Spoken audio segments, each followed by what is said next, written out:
श्वेत सागर के सबसे शक्तिशाली योद्धा शिथिल बाण वर्षा क्षेत्र में फिर से कदम रख चुके थे और तीरों की घनी बारिश उनके सामने थी। युवराज विमर्श और राजकुमार योगेश भी इस भयानक मंजर को देखकर हैरान रह गए। अगर ये बात फैल गई कि वो लोग पहली बाधा को भी पार नहीं कर पाए तो ये बहुत शर्मनाक होगा। अभी जब वो लोग हिचकिचा रहे थे कि तभी किसी की आत्मविश्वास से भरी आवाज गूंजी, सब लोग मेरे पीछे आओ, मैं इस क्षेत्र को पार कर सकता हूं। उस आवाज को सुनकर जब सभी ने इधर उधर देखा तो उन्हें पता चला कि ये कहने वाला पवन दैवीय साम्राज्य का युवराज शाश्वत है। युवराज शाश्वत के पीछे राजकुमारी श्रुतिका और पवन दैवीय साम्राज्य के बाकी योद्धा मौजूद थे। वैसे तो शाश्वत पवन दैवीय साम्राज्य का युवराज था, लेकिन उसकी प्रतिष्ठा बाकी युवराजों जितनी शानदार नहीं थी। आमतौर पर युवराज सबसे उत्कृष्ट योद्धा होता है, लेकिन शाश्वत की प्रतिष्ठा राजकुमारी श्रुतिका के सामने कुछ भी नहीं थी। शायद इसीलिए यह कहा जाता था कि चारों दैवीय साम्राज्यों के इतिहास में राजकुमारी श्रुतिका पहली साम्राज्ञी बन सकती है। इसका मतलब यह नहीं था कि युवराज शाश्वत बेकार था, वो बस राजकुमारी श्रुतिका की चमक से कम था। तभी युवराज विमर्श ने ठंडी मुस्कान के साथ शाश्वत से पूछा, युवराज शाश्वत, क्या तुम ऐसा कर सकते हो? अब क्योंकि उसने शाश्वत को हमेशा नीची नजर से देखा था। विमर्श के दिल में दैवीय साम्राज्य का यह युवराज बस एक कचरे के ढेर की तरह था। लेकिन वहीं दूसरी ओर युवराज शाश्वत का चेहरा बेहद शांत था और उसने सिर्फ इतना कहा, हमें बस इन तीरों को रोकने के लिए किसी वस्तु का उपयोग करना है। क्या तुम मजाक कर रहे हो? क्या तुम नहीं जानते कि ये तीर उल्का पिंड की धातु से बने हैं? फिर भला इन्हें कौन रोक सकता है? युवराज विमर्श ने ठंडी मुस्कान के साथ कहा। वहां खड़े सभी राजकुमार दैवीय साम्राज्यों के शाही परिवारों के सदस्य थे। इसी वजह से उनके पास कुछ गुप्त खजाने थे। जैसे राजकुमारी श्रुतिका के पास एक अर्धदैवीय उपकरण था और बाकी राजकुमारों के पास भी अर्धदैवीय श्रेणी के रक्षात्मक साधन मौजूद थे। लेकिन उन तीरों के सामने वो ज्यादा कुछ नहीं कर पा रहे थे। ये देखकर कि कोई भी उस पर विश्वास नहीं कर रहा, युवराज शाश्वत के चेहरे पर एक जिद्दी भाव उभर आया। वो जानता था कि सभी उसे हीन भावना से देख रहे हैं और ऐसा होने पर उसे बेहद नफरत महसूस होती थी। इसलिए वो तुरंत आत्मविश्वास के साथ बोला, मेरे पास एक ऐसी वस्तु है जो हमें यहां से सुरक्षित निकाल सकती है। शाश्वत के ऐसा कहते ही उसके बगल में खड़ी राजकुमारी श्रुतिका ने भी जोर देकर कहा, हाँ, मेरा भाई सच कह रहा है। अच्छा, ठीक है, तो फिर उसे बाहर निकालो और हम भी देखें कि सच क्या है। दैवीय साम्राज्य के राजकुमार ने उदासीनता से कहा। हालांकि उसके लहजे में उपहास झलक रहा था। जाहिर है उसे युवराज शाश्वत की बातों पर यकीन नहीं हो रहा था। उसी समय युवराज शाश्वत ने अपनी छाती पर लटक रही अंगूठी को हल्के से थपथपाया और तभी प्रकाश की चमक के साथ उसके सामने अचानक एक बड़ा सा पत्थर प्रकट हो गया। पत्थर की सतह से हरे रंग की चमक निकल रही थी, जो लगातार अलग अलग रंगों में बदल रही थी। साधारण पत्थरों में केवल पृथ्वी के नियम की शक्ति ही होती है, लेकिन कुछ विशेष पत्थरों जैसे कि विद्युत आत्मा पत्थर में बिजली के नियम की शक्ति समाहित होती है। हालांकि सभी लोग इस पत्थर से अलग अलग नियमों की शक्ति को समझ सकते थे। सटीक रूप से कहें तो इस पत्थर में 5 नियमों की शक्ति थी: धातु, लकड़ी, पानी, आग और पृथ्वी। नील ने इस पत्थर को पहले भी देखा था। युद्ध कला क्षेत्र में जब नील का परीक्षण हुआ था तो धनवंतरी व्यापार भवन ने एक ऐसे ही पत्थर का उपयोग किया था। यह वैसा ही दिव्य चुंबकीय पत्थर है। कहते हैं कि यह पत्थर अराजक महासागर में मौजूद दिव्य चुंबकीय पर्वत से निकाला गया था। धनवंतरी व्यापार भवन के पास केवल एक छोटा सा टुकड़ा था, जबकि युवराज शाश्वत के पास मौजूद टुकड़ा काफी बड़ा था। उस दिव्य चुंबकीय पत्थर को देखकर हर कोई अवाक रह गया। सभी ने उस पत्थर को एक ही नजर में पहचान लिया। दिव्य चुंबकीय पत्थर को प्राप्त करना बेहद मुश्किल था। ऐसा करने के लिए किसी सूर्यमंडल के विशेषज्ञ को भी बहुत कठिन प्रयास करना पड़ता। खैर, अब सभी को युवराज शाश्वत की बात पर यकीन हो गया था। हालांकि दिव्य चुंबकीय पत्थर का उपयोग सीमित था, लेकिन वो इतना कठोर था कि कोई सूर्यमंडल योद्धा भी उसे तोड़ नहीं सकता था। तभी युवराज शाश्वत ने व्यंग्य करते हुए कहा, क्या अब तुम्हें मुझ पर विश्वास है? राजकुमारी श्रुतिका ने एक नजर अपने भाई पर डाली। उसकी दूरदर्शिता, उसका साहस श्रुतिका को भीतर तक गर्व से भर रहा था। वो बोली, तो अब अगर आप लोग इस बाधा को पार करना चाहते हैं तो हमारे पीछे आइए। तभी युवराज विमर्श बेबस सी मुस्कुराहट के साथ बोला, चलो अच्छा है कि तुम्हारे पास ये चीज मौजूद है। इसी के साथ युवराज शाश्वत के हाथों में आध्यात्मिक शक्ति चमकने लगी और उसने दिव्य चुंबकीय पत्थर को आगे की तरफ बढ़ाने के लिए एक जोरदार धक्का दिया।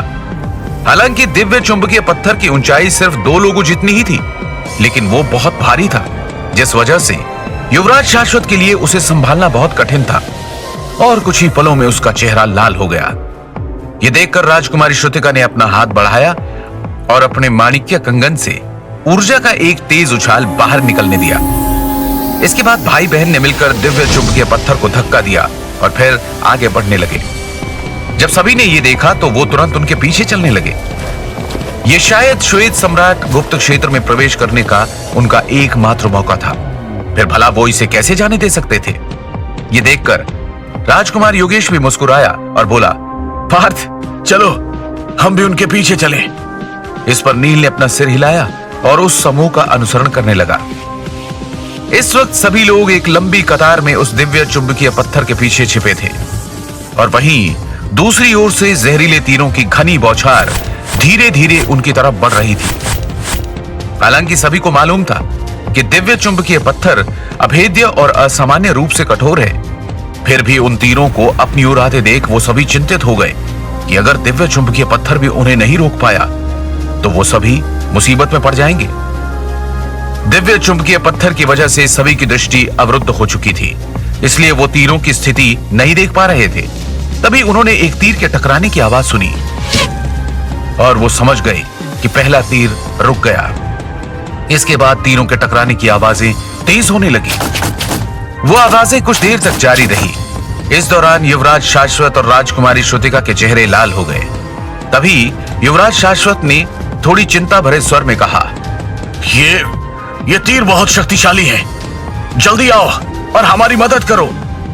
वैसे तो वो तीर धीरे धीरे उड़ रहे थे, लेकिन ये उनकी अपनी गति नहीं थी, बल्कि ये समय के नियम के कारण था।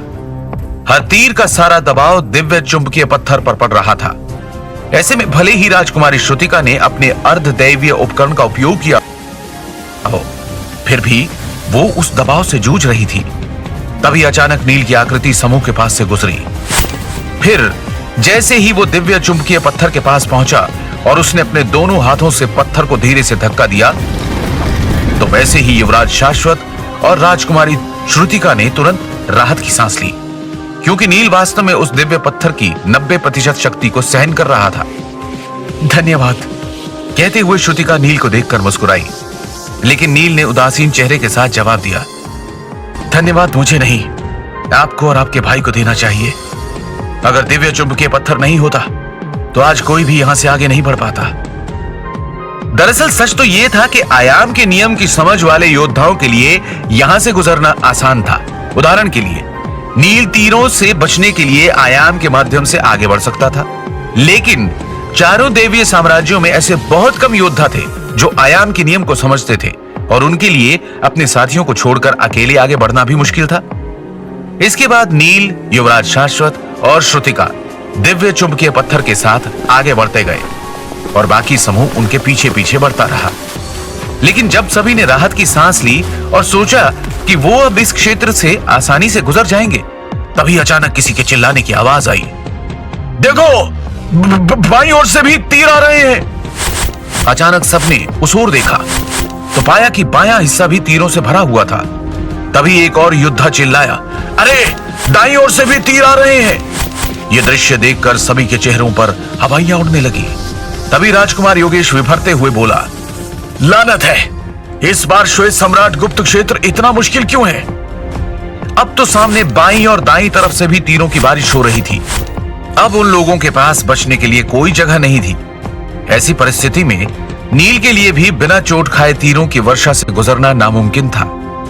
अब शायद उन तीरों की बारिश से बिना किसी चोट से जो गुजर सकता था वो एकमात्र व्यक्ति आरव था।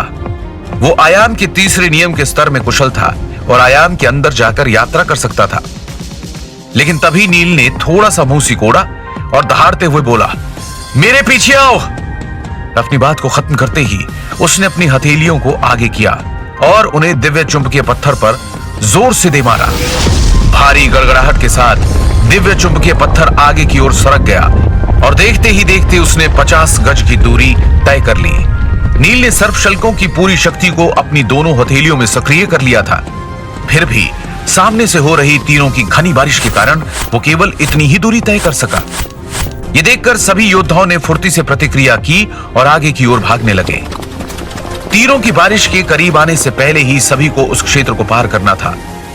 इसके बाद नील ने तेज गति से आगे बढ़कर दिव्य चुंबकीय पत्थर पर फिर से प्रहार किया और फिर एक जोरदार धमाके के साथ दिव्य चुंबकीय पत्थर 70 गज आगे बढ़ गया। उसके शरीर की अतिरिक्त गति ने दिव्य चुंबकीय पत्थर को और 20 गज आगे बढ़ा दिया था। अब जोश के साथ पीछे से आवाजें आने लगी। एक योद्धा ने कहा, हम बाहर निकल सकते हैं। तभी दूसरा और जोश से चिल्लाया, जल्दी करो, जल्दी। कहते हुए वो तेज भागे, लेकिन तभी एक और आवाज आई, अरे मुझे धक्का मत दो। सभी योद्धाओं में अब सुरक्षित बाहर निकलने का जोश भर गया था, लेकिन केवल दिव्य चुंबकीय पत्थर के पीछे का स्थान ही सुरक्षित था। इसलिए हर कोई उसके पीछे चलने के लिए दौड़ पड़ा और उसी समय एक दैवीय साम्राज्य का राजकुमार अचानक आगे बढ़ा और नील से बोला, पार्थ, मैं आपकी मदद करूंगा।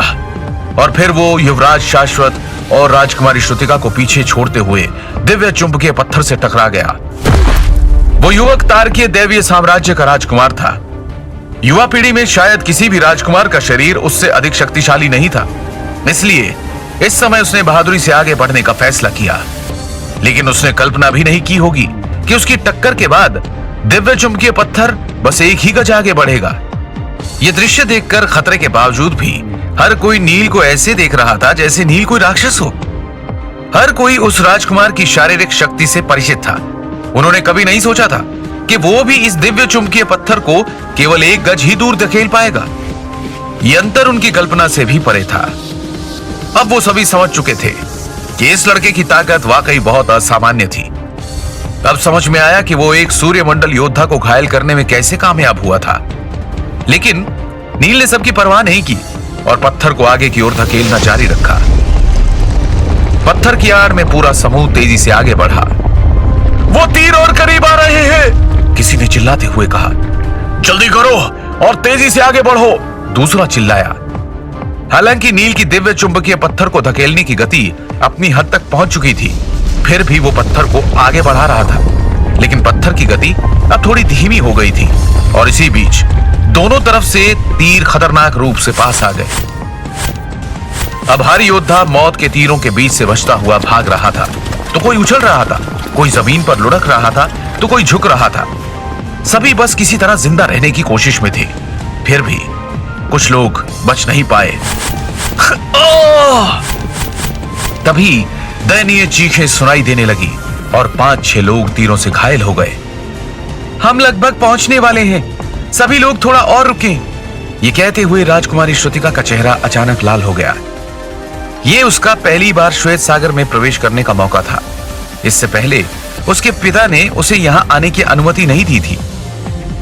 अब जाकर राजकुमारी श्रुतिका को आखिरकार समझ में आ गया कि श्वेत सागर वास्तव में खतरों से भरा था। लेकिन जैसे ही उसने ये वाक्य बोला, तभी 4 तीर बाईं और दाईं ओर से उसके करीब आ गए। अब उसके पास बचने का कोई उपाय नहीं था। तो क्या होगा आगे? क्या राजकुमारी श्रुतिका मारी जाएगी या फिर नील बाकी सभी योद्धाओं की जान को दांव पर लगाकर श्रुति को बचाएगा?